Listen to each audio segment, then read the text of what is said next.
Ngjarja e rëndë në gjykatën e apelit në Tiranë, ku u vra gjyqtari Astrid Kalaja, ka shkaktuar tronditje të madhe dhe në Vlorë. Qytetarët vlonjat shprehen të shqetësuar për mungesën e sigurisë në institucione shtetërore, duke cilësuar situatën alarmante. Sipas tyre, fakti që një person ka arritur të hyjë armatosur në sallën e gjyqit është tregues se sistemi i sigurisë ka dështuar. Kontroll të rrept kur futesh brenda.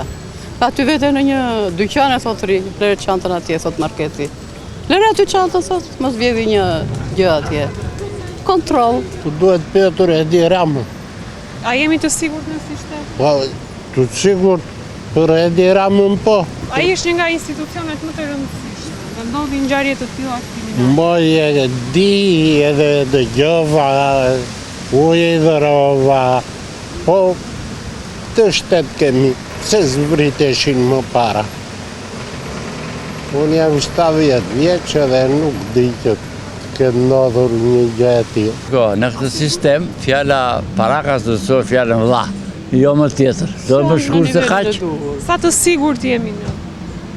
Duke qenë se Shiko, njeriu i mbjell vetes të gjitha të këqijat.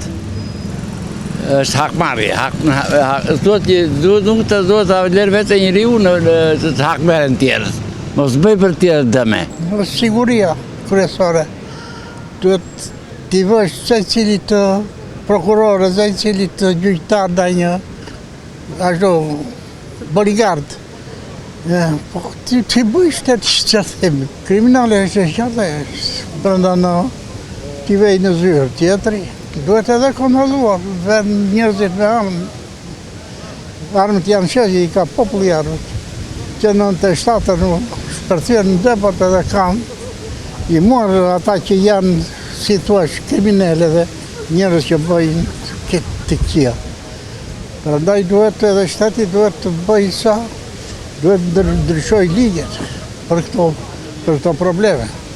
Se janë ngjarje të jashtëzakonshme, ngjarje të vej tjetri brenda në zyrë dhe anë të vras tjetrit.